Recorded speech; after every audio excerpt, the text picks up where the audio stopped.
Welcome to the Village of Riverside Board of Trustee regular meeting for Thursday, February 9th, 2015. The time is 7 o'clock. Please call the roll. President Sell. Here. Trustee Sussman. Here. Trustee Pollock. Here. Trustee Valerie. Here. Trustee Collins. Here. Trustee Foley. Here. Village Manager Francis. Here. Village Attorney Mars. Here. Also present Village Clerk Haley. Not with us this evening, Trustee Hamilton. Thank you very much. We have a quorum. If you would please join us for the pledge.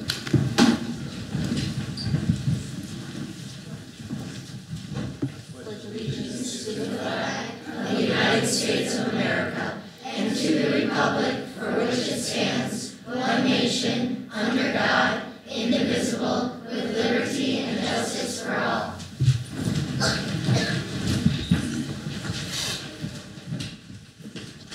Those of you at home probably heard that we had an especially rousing Pledge of Allegiance right then, and that's because we have with us tonight in the audience Girl Scout Troop 51401.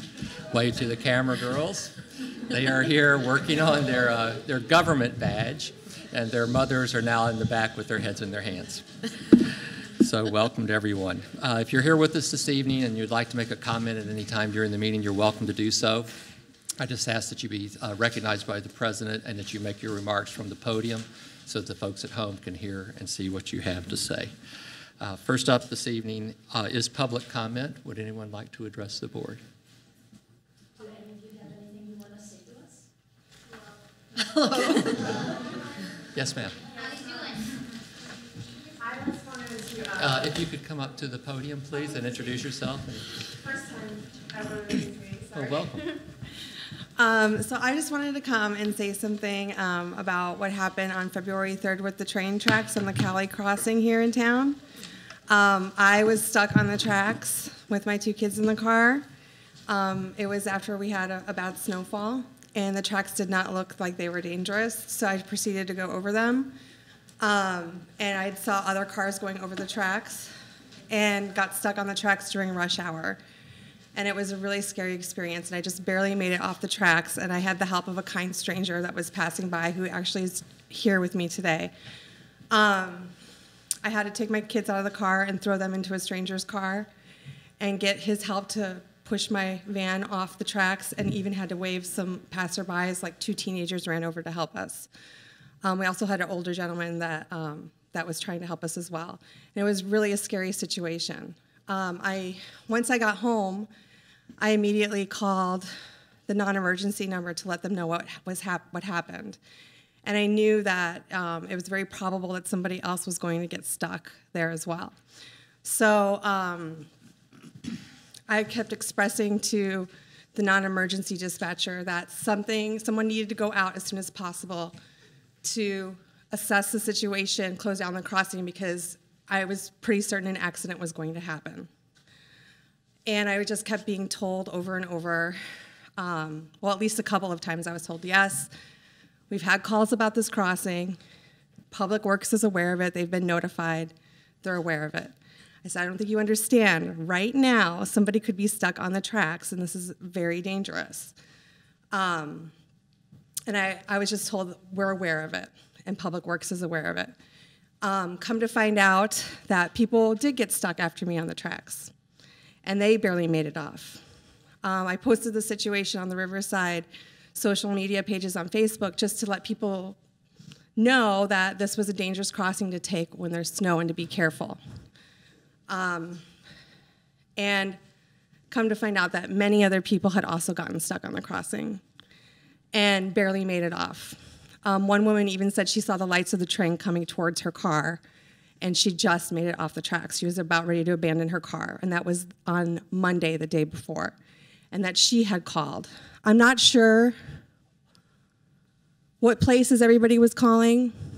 In the situation, I couldn't possibly call 911 because you basically have 3 to 5 minutes to get your butt off the tracks, or a train is going to hit your car, and I had to act very fast. I didn't have time to pick up the phone and call 911 and explain what was happening and wait a couple of minutes for a police officer to come.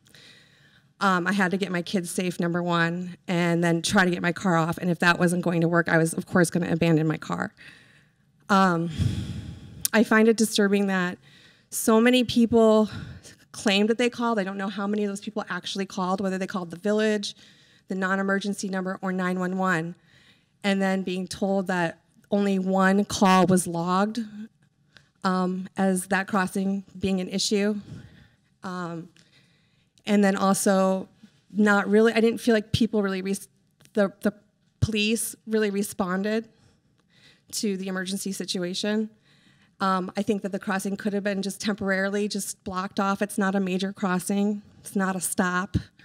It's just like a convenient crossing, an extra one in the neighborhood, until it could have properly been cleaned off and then reopened. I was visited later by a police officer who stated to me that, they go there, they hear someone stuck there, and then they're gone. They're not there anymore. We go there and we sit and we watch 30 cars going over the tracks, and so we don't see anything wrong. I don't know how many calls it takes for someone to say they're being stuck on the tracks, but I just think it should just take one phone call for someone to call and say, I got stuck on the tracks, or I am stuck on the tracks, whether or not somebody sees it that works with the village or with the police station, to just do something about it. I think what really upset me the most was that there wasn't really action about it. It was just kind of left open. It was open all night. It was open the next morning. And I just want to clarify who is responsible for clearing the tracks. Is it the village? Is it the railroad? Are we certain now who is for sure going to be clearing the whole entire track, not just up to a certain point? Is it going to be done in a timely manner? Because I've heard from people who even live by the crossing that it's an issue even with just a small amount of snow sometimes, that they see some people having problems with that crossing. And then I just want to know that people who are supposed to be here to keep us safe will react to a phone call, whether it's to the village, the non-emergency line, or to 911. Just that somebody's looking out for us and is going to go there, whether or not a car is stuck at that present moment or not, and make sure it's safe for people to cross, instead of just assuming it's okay because they saw 30 cars go over, or they got there and no one was there. Again, I know it was a bad snowfall, and it was a busy time with people getting stuck in snow and things like that, but I think, when you go through a situation like this during rush hour time and trains are just coming one after the other, it's so terrifying that, you just operate on instinct. And my first thought when I got home, which I just live, a block down the street from the crossing there on Cowley, my first thought was somebody else is going to get stuck, like right now. Like I have to call them immediately. I couldn't call my husband. I couldn't call my mother, because I knew once I did, I would probably break down, and I wanted to keep it together enough to express to the person who I was talking to, like, what was going on, what happened, and how urgent it was. And I'm just disturbed that it wasn't really taken very seriously, in my opinion. I'm glad you came tonight. When I read your post, it frightened me, and I can only imagine what you must have felt like in the situation.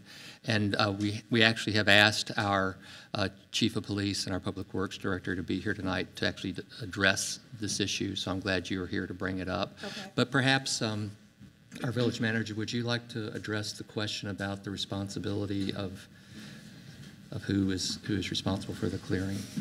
And hopefully, and I can assure you that we take what happened extremely seriously, and that it will not be repeated in the future. Okay. That I can assure you. But I'll let our staff respond, and you can see what we've done to make sure that's the case. Okay.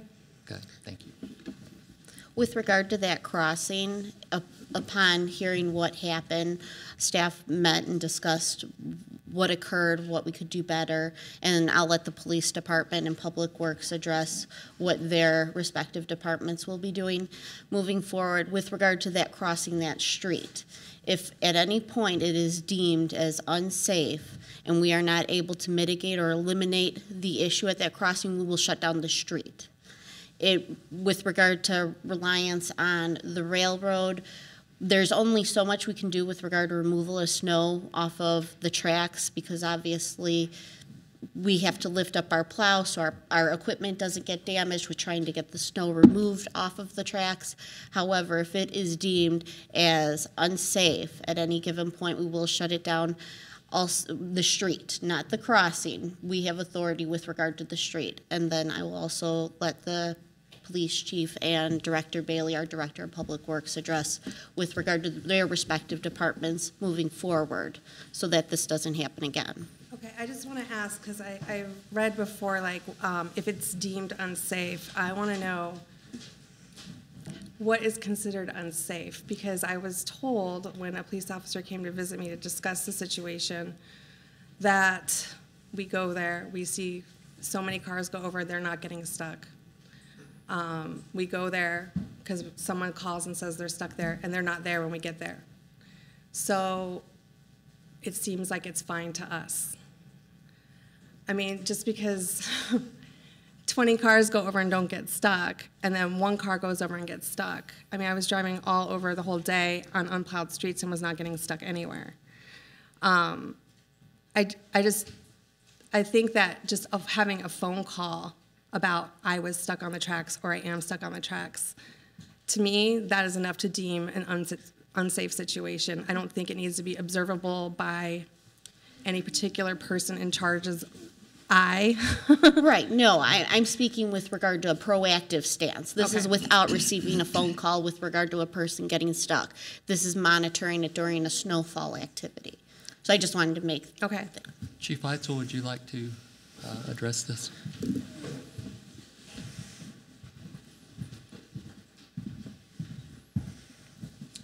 Mr. President, trustees, I have had formal talks with the railroad as a result of this incident. I've also met directly with the Public Works Director and the manager. As far as the police department goes, a new written directive has been issued that it will be proactive. There's correct. The normal practice is for an officer to go sit in the area probably 15, 20 minutes or until the next call, and if cars get stuck, they would handle the situation. Now, the supervisors on this shift will make the call on if it's hazardous. Now, what could that mean? That could mean that it's ice. It could mean it's snow. It could mean that the cars are having difficult times getting over, especially the cars that don't have four-wheel drive. And we will shut down the street. So that would be at Quincy and Burlington. We will contact Public Works. They will come out. An officer will stay there until Public Works arrives. If they're already out plowing, they'll come out with their truck and not only do the cross, but if we still think it's hazard, the barricades will be put out. And we have a suburban contact now with the railroad that we will notify the situation too, because the railroad police have their own police force. So if we deem it necessary that they need to respond to assist us in blocking the road, they'll do that. They constantly tell us they don't have enough manpower, but we'll make that notification. And the situations with railroads now will be handled by supervisors. Before it was handled just by whatever vehicle was, whatever squad was available and who was answering calls. But so the Director Bailey and I have had discussions. We've met out there. We met with the railroad people in person. Myself and Lieutenant Gutchick met at the Harlem Avenue crossing and at the Cowley crossing. They're aware of our situation. They still tell us we don't have authority on the railroad. And I said, that's fine, because then we'll just shut down the intersection. So if we shut down the intersection, it effectively will shut down the railroad. They're not going to stop their trains. You should know that. They told us that. But we'll shut down the intersection so no cars get through there. And like the manager just said, it won't be, if we get calls, we get calls. And we did only have 2 calls that night, and I think one of the, we have an automatic machine that logs those calls into our center. I think from some residents that called to follow up with me, they dialed 2700, and it went to the village hall, which has a recording. If you dial 911, it's going to automatically go to us and populate. If you dial the non-police emergency, it'll also come to us. But the dispatchers will always answer the 911 calls before the administrative calls for service. So I would highly recommend that people always use 911. But in that situation, it was probably very difficult because you wanted to get your family out of the car. You wanted to get the car out of there. So I can understand not dialing 911 at that time. I'd be doing the same thing. But as far as the police department goes, we have much clearer protocol. We've changed it to supervisors, and we will be proactive and not waiting for phone calls in the future. That does not mean we don't encourage residents to call us. It's just that the sergeants will be assigned to check the railroads at an inch, maybe an inch and a half, or when we expect heavy ice. Mr. Bailey, did you want to add something from the Public Works perspective?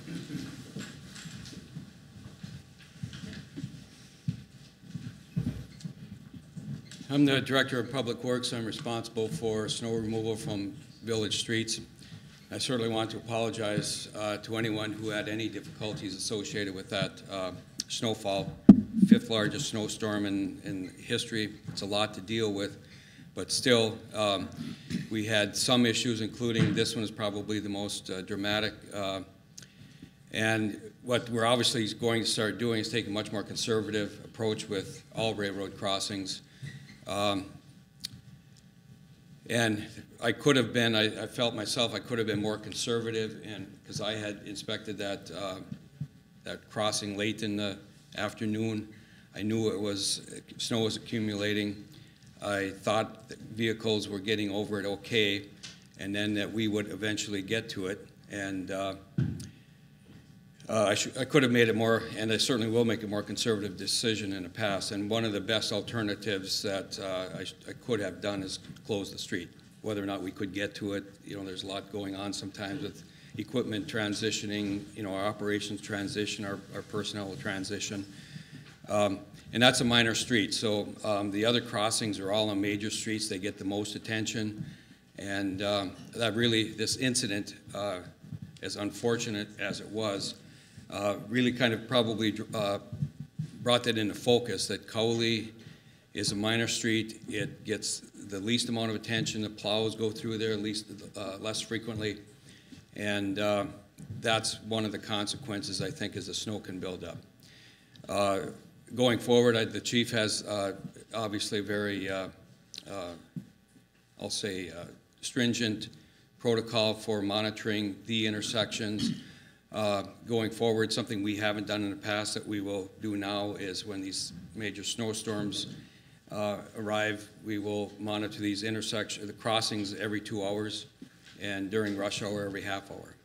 So that combined with the police department, we should be able to have a good oversight over all of the crossings, and be able to either close the street on, probably Cowley is the most likely to get closed, or divert equipment to clear the intersections. So again, I apologize to all residents who had any kind of issues with this snowstorm, and we always endeavor to do a good job, and any time that anything like this occurs is we're really gets our attention and causes us to kind of rethink what we're doing, and obviously we've done that. And I have a great relationship with the police department, and that's very critical to me. It's the most important relationship I have in the village, and we're obviously going to work very closely, pay a lot of attention to these crossings. So when you say that during rush hour it'll be increased, you'll be looking at Per half hour. And I might suggest that instead of, when you say rush hour, are you starting that when school lets out? I would say 3 to 6. Yeah. That's okay. kind of what there's no official rush hour, but we view that as 3 to 6. Okay. But certainly be a lot more conservative. I think we have not been in the past years, but we have this issue called to our attention. Okay. Thank you, Mr. Bailey. Appreciate it. And thank you again for coming. As you can see, what happened to you struck a very serious nerve in our village, and we're going to see to it that it doesn't happen again. Welcome. Other comments to the board? Yes, young lady. You need to come up to the microphone and give us your name and then your comment. I'm plowing the streets for cars about sliding and salting sidewalks for kids and sliding into the streets. How about the plows on streets? How about the plowing of the streets? Yeah, because cars slide and accidents happen. Well, what we do now is when the snowfall first starts, we salt the streets. So we try to create a barrier between the ice and the street so that it doesn't freeze on the street, and then the plows start coming around. And that's what Mr. Bailey is in charge of, is actually scheduling how the plows come around and which streets are done first.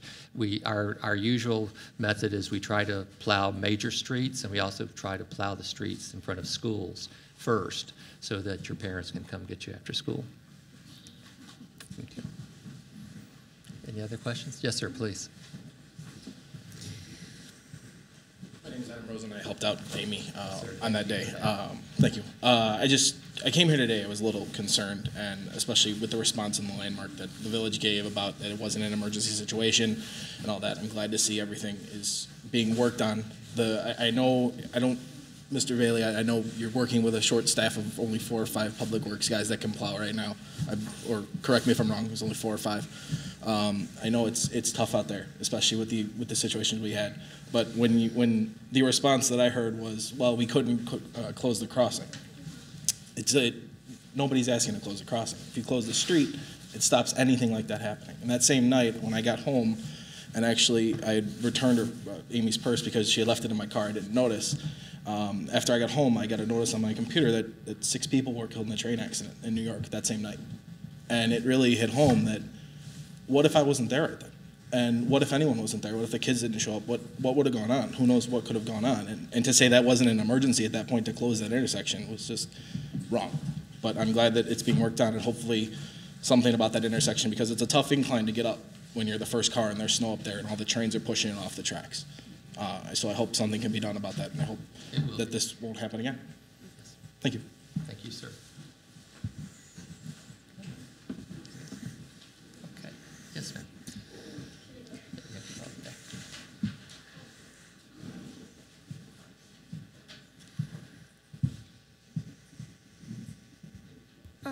One day after school, I was driving, and it was after a lot of the snow, and my nanny,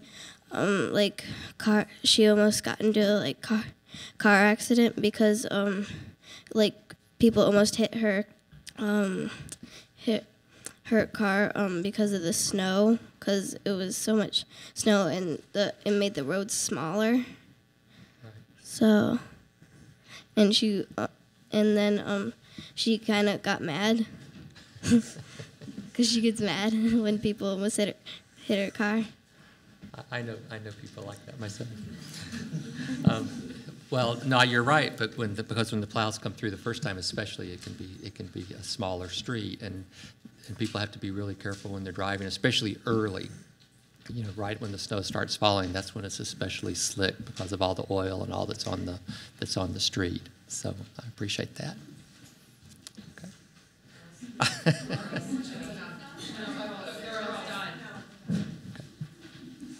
We're very open to public comment here. Okay. All right.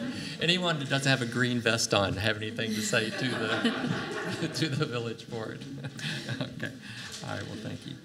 Well, moving on. Next up are the reports of the village president, village manager. I only have one issue to speak about tonight. And I suspect many of you have probably already saw this covered in the landmark, and it's with regard to Governor Rauner's comments during his budget address about the local government distributive fund. Governor Rauner has suggested reducing the amount of state income tax that comes to local governments. According to the analysis that's been done by the Mayor's Caucus and the Illinois Municipal League, Governor Rauner's proposal would reduce the amount of income tax that comes to local governments by $50 per capita, which would amount to a shortfall of about $430,000 for the village of Riverside. What I would like to point out in particular with regard to what Mr. Rauner said is his characterization of the local government distributive fund. The impression that his speech gave, at least to me, was one that somehow this is some form of government aid, like state aid or state welfare or largesse on behalf of the state to local government. And that could not be farther from the truth. Since 1969, a portion of the state income tax has been collected by the state government on behalf of the residents of the villages and towns of Illinois. This is not something that is arbitrary or left to the discretion of the state. It was set up this way for efficiency purposes, so that the state could collect the money and then distribute it on a per capita basis to local governments. It was done that way so we would not have to have multiple taxing bodies trying to collect the money separately. So the notion that this is somehow a government aid program is simply erroneous. The other thing that I would like to point out certainly with regard to Riverside, the one I can speak most clearly about, is this notion that local government needs to tighten their belts. We have tightened our belt beyond its last notch. And I can tell you that Manager Francis and our staff is extremely diligent at trying to get the most for the value out of every single tax dollar that we collect. So the notion that somehow we are not doing that or that we are sitting on reserves is simply false. The money that we hold in reserve in the Village of Riverside is used for two purposes. One is to fund our capital needs and infrastructure maintenance, and the other is to fund gaps in time when we are late receiving our local government distributive fund money or our property tax money. So these are funds that are set up in a coordination with our auditors to make sure that your village runs properly and efficiently. This is not found money, if that is the indication that Governor Rauner was trying to get in his speech. So I would just like to make it clear that if Governor Rauner's proposal was to become actual, if we actually reduced the amount of money coming to Riverside by $430,000, it would have two direct effects: a reduction in public service and a degradation of our public infrastructure and our public facilities. So when Mr. Rauner says he wants to be honest with the people of Illinois, I hope he will be clear in saying that those would be the two direct ramifications of his proposal. And that's all I have to say. Ms. Francis? I'm not sure if everyone noticed last Friday, we had Fox 32 in town. Our community development director, Sonia App, worked in coordination with Hometown Friday, and they featured 3 local businesses in Riverside, Fleur, Quincy Distillery, and Higgins Glass. If you'd like to view those, there's a link on our village website on our homepage, and you can go ahead and check that out. Additionally, Community Development Director Apt began the village's initiative for business retention visits. She has started and will continue visiting businesses on a monthly basis, soliciting feedback as to their experiences with the village, what we're currently doing, and what we can do better moving forward. Also, I wanted to put in a quick reminder, the farmers market will be back at the train station on March 4th. And also, additionally, staff met with our businesses on Burlington with regard to phasing of our streetscape plan. That's all I have. Well, the one thing I did also forget to mention too is that if you'll check our village website, the Safe Environment Commission recently did a fascinating program about recognizing drug use in your teenagers. It was done by Officer Greenenwald, and the link to that program is on our village website, so I encourage all parents to take a look at that. The link is also on RVTV, or Riverside TV's YouTube channel, as well as it will be aired on Channel 6 on noon and 6 p.m. on Tuesdays and Thursdays, noon to 6 every day. And on Tuesdays and Thursdays, the second showing will be done at 9 p.m. rather than 6 p.m. Now I have nothing to say when you get to commissions. Okay. All right. So any questions about any of the reports? Okay, moving on. Next up is the approval of the consent agenda. We've had a request from a trustee to remove items O and R for further discussion. With those two removals, are there any other items that any trustee would like to remove for discussion? Hearing none, I'd ask for a motion and a second to approve. So moved. Motion by Ms. Collins. Second. Second by Mr. Foley. Please call the roll. Trustee Sutton. Aye. Trustee Pollock. Aye. Trustee Bellery. Aye. Trustee Collins. Aye. Trustee Foley. Aye. Motion carries. We will turn first to item O, which is a resolution authorizing the village manager to accept the project authorization proposal from Archon Associates for architectural services for the train depot roof replacement project at a cost not to exceed $80,000 or approximately 8% of the total project cost. Mr. Bailey. This, I'm sorry, if I could beg your indulgence, I was out in the, speaking with the resident there. Could you restate the, This is for the train. You want me to go brief you on it? Please. Explain it? Yes. This train station roof is about 100 years old, and it's been the subject of some effort over the last several years, 4 or 5 years, 6 years probably, to replace the clay tile roof. We were recently very fortunate to receive an ITEP grant to replace the roof. Grants about $757,000. Throughout these, we have had several different grant applications that have been submitted to various agencies over the years, and throughout all of those grant applications, Archon has been the architectural consultant involved in those projects, helping to define the project and work on a grant budget. So we have worked with them on this ITEP grant application, which ultimately was successful. The village has a master architectural agreement with Archon that goes back several years, and the way those master agreements work is that they're amended by, on an individual basis, project by project. So that's what's proposed here, is that we continue our relationship with Archon and that we amend the master agreement to facilitate that. So I'd ask for a motion and a second to approve the resolution. So moved. Motion by Ms. Sussman, second by Ms. Collins. Any questions, debate? Hearing none, please call the roll. Trustee Sussman. Aye. Trustee Pollock. Aye. Trustee Ballerine. Aye. Trustee Collins. Aye. Trustee Foley. Aye. Motion carries. It is 7:30, and I was told that at 7:30 we need to excuse our Girl Scout troop. So we'll take a brief moment here. Girls, thank you for coming. Thank you for returning my gavel. You're welcome. Our future leaders. They're angling for your job. They're angling for your job. There's many a day they could have it. You're welcome. Thanks.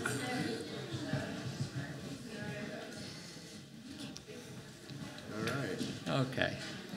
So now we'll move on to item R, which is a resolution authorizing a grant of easement for property located at 210 East Burlington Street and 16 and 18 East Burlington Street. This is construction with our streetscape project, and I've asked Attorney Morris to please review this for us.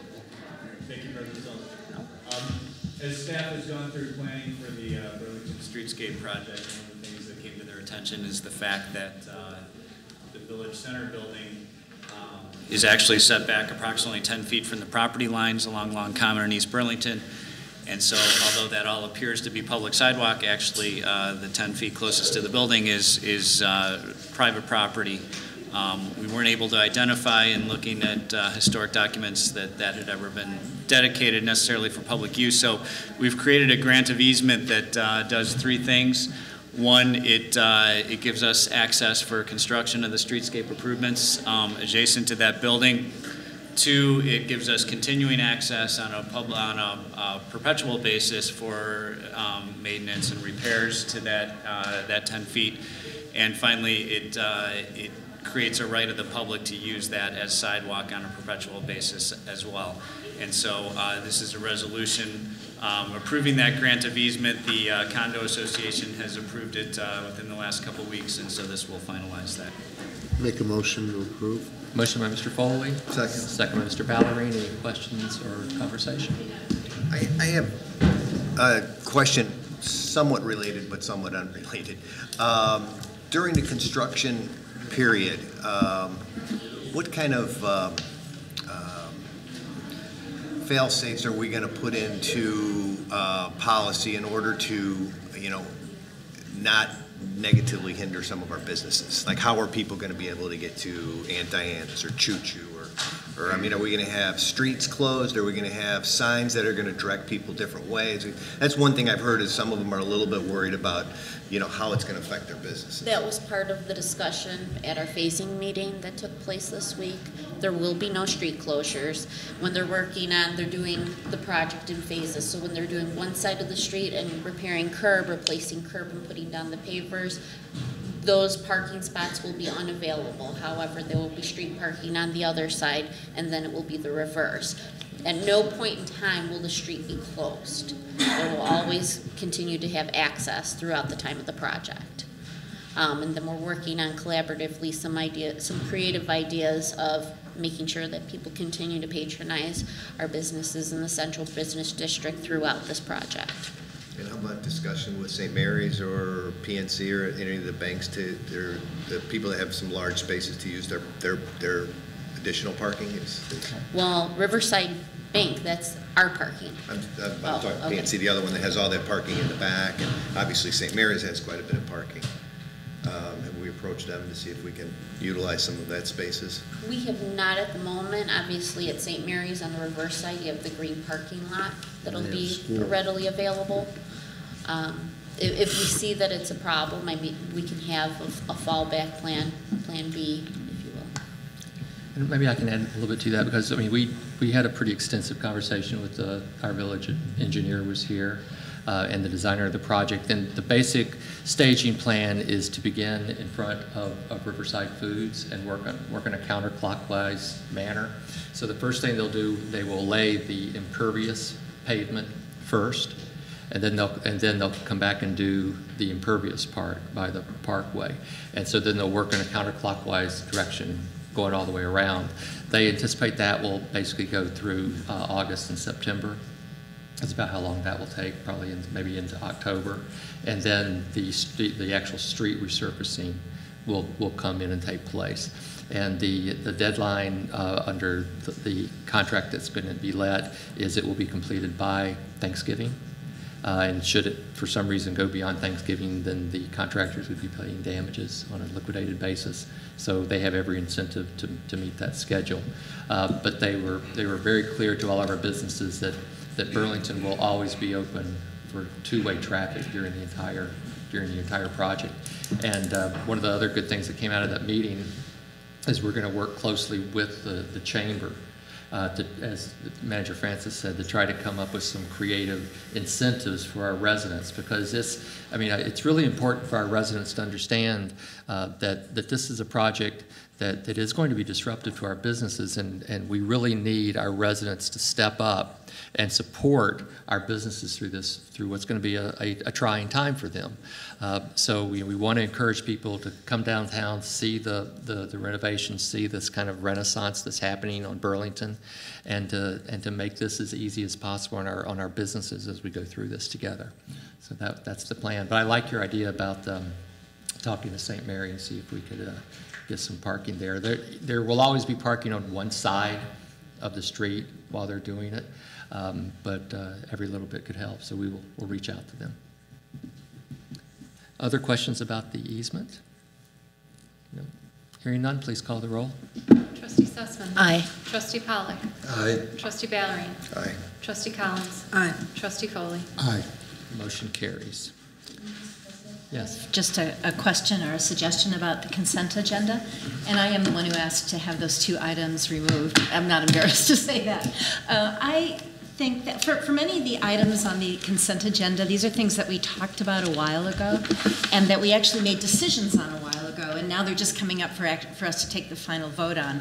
And I think, I can only speak for myself, but for myself as a trustee, and perhaps for people in the audience or people listening at home who will go through the consent agenda and see something like that we're automatically passing a resolution for the purchase of a vehicle without realizing or without remembering that we already passed it in the budget and passed it when we talked about the vehicle program, when we talked about the kinds of equipment that we're going to be buying. Perhaps we could just add a different sentence after each of these lines saying, as passed in the budget or as discussed in the CIP, as kind of a tickler for us and for anybody else looking at this. So it won't look as if we're just passing it without a discussion on it. I Because most of agree these, with you, because I needed to look up, because I thought, did we already approve right, this? that's what I had to do. And I actually Right, called so Jessica. it would be good if it said something about Yeah, that. and Jessica, Jessica could avoid having to talk to me as I call her and make her go through each of these items. But it does say that on the agenda history summaries, that it has been previously Right, I discussed. understand, but I still think on the agenda, as we're just trying to do it, it And would I be think what as, Jean's pointing out too is that if other people look at it other than us, they might Right. think, well, what are we we can doing certainly past do it? yeah, I just think, Jessica, we talked about it a little bit. I just think the more we clarify why we vote on something, the better we are as a body and the better the audience is. I like that idea because the purpose of a consent agenda, as the name implies, is it's really a kind of a pro forma action taking on something that's already been discussed at length and decided upon in open meeting. I think we just need to say that. I pulled off those two because we hadn't talked about Archon in a while, and we never really talked about the easement. Yeah, the easement was really something that was kind of a holdover from way back many when. years ago. Right, but again, many people on the board weren't involved then. Right. Okay. Okay, thank you. You're welcome. Next up are reports of departments, commissions, and trustee liaisons. I don't think we have department reports. Are there any liaison reports other than what Mr. Valerie had for us? Okay, moving on then to ordinances and resolutions. We have an ordinance authorizing the renewal of the aggregation program for electrical load. We did receive the bids today. Ms. Francis, did you want to go through this? Well, actually, just to recap, at the last board meeting, it was the direction of the board that we go out and get new bids based on the disparity between First Energy's rate and ComEd's current rate. However, we wanted to stay with green energy. We were lucky that First Energy, we submitted our termination letter, and First Energy allowed us basically to withdraw that if rates came in higher than we anticipated. Sharon Derling is here from NIMAC, and she can present the bid tabulation and provide any feedback that you may have and answer any questions additionally. Sure. Thanks. Actually, before we let's just get the motion and second on first. A motion to approve the ordinance. So moved. Motion by Ms. Sussman. What's the ordinance? Authorizing the renewal of the aggregation program for electrical load. Oh, okay. We just need second. Second by Ms. Collins. Okay, now. Thank you. As Jessica said, she's been in touch with First Energy Solutions, and they're very flexible. She's given them notice, but should you choose to reject the bids today, they say they're very flexible. They'd continue the program whichever way the direction of the board, the village chooses. So that's great. Only 2 bidders appeared. Clearly, as you see, Dynegy has the lowest pricing. Frankly, I'm a little bit disappointed. This polar vortex seems to have come back again. As I spoke with Jessica earlier today, we don't trade the market, but it's a little bit higher. Follows natural gas. It's up a bit.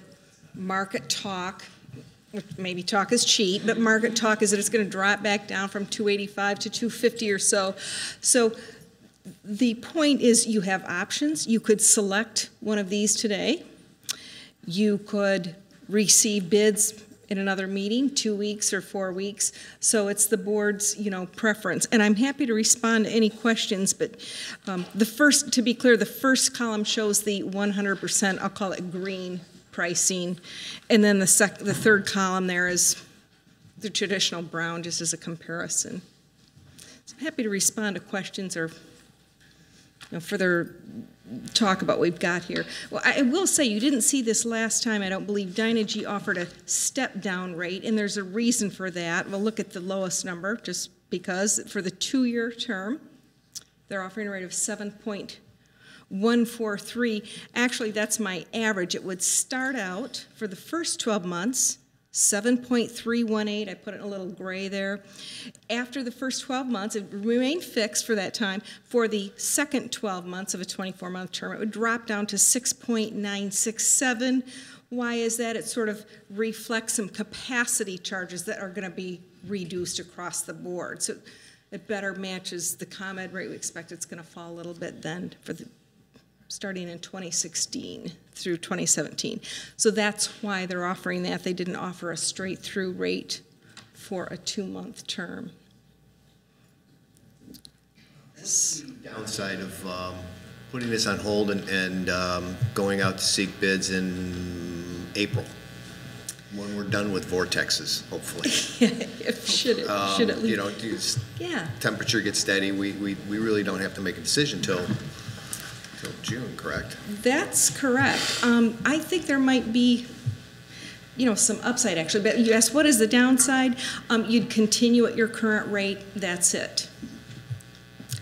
Your rate, is a little higher than we're able to get in market rates today, and Jessica requested, she said, what is that per month for our average household? So that's in light gray under Dynegy. It might be roughly, if you do nothing today, it's roughly $360 a month per average household, more than if you took, say, that 2-year Dynegy rate, just to put it in real dollars. 7.8 to 7.1. What's this? So that's point. Exactly. And what is that? What does 0.7 mean to the average resident for a month? Give or take. 7 times $49. That $49 difference on a month. No, that can't be right. So roughly, that's roughly $50, and so it'd vary by $3, I think. Is that what? No, I'm asking if the village rate now is 7.81. Yes, correct. If we made a decision tonight and did Dynegy with a 2-year thing, it would be 7.1. So the difference is 0.7. Of a cent. What does 0.7 of a cent mean for the average resident on a monthly basis? $3.60. That's what. Okay. Pardon me for. Okay. So for $3.60, I don't think we should be rushed into this decision. Well, and also, it's a disruption to residents. There's mailings, there's questions. Granted, residents have been through this before, and so they understand it for the most part, but there is that process that then they must go through. I'm okay waiting till April. So when would the bids come in April? At your leisure, President. So tell me the date we would present bids. Should we table this to our second meeting in April? Do I see a consensus? Can I have a motion in that regard? So moved. Motion by Mr. Pollack. Second. Second by Mr. Foley. Please call the roll on the motion to table. Trustee Sussman. Aye. Trustee Pollack. Aye. Trustee Valerie. Aye. Trustee Collins. Aye. Trustee Foley. Aye. Okay, motion is tabled, and we'll be in communication with you as to future bids. Great. I meant to say at your pleasure, because this board is not at leisure. So, anyway, thank you. You're welcome. Thank you very much for coming. We have no considerations. Does anyone have any new business?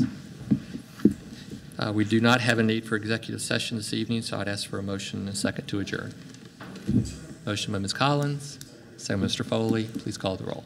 Trustee Sussman. Trustee Pollack. Aye. Trustee Valerie. Aye. Trustee Collins. Aye. Trustee Foley. Meeting is adjourned.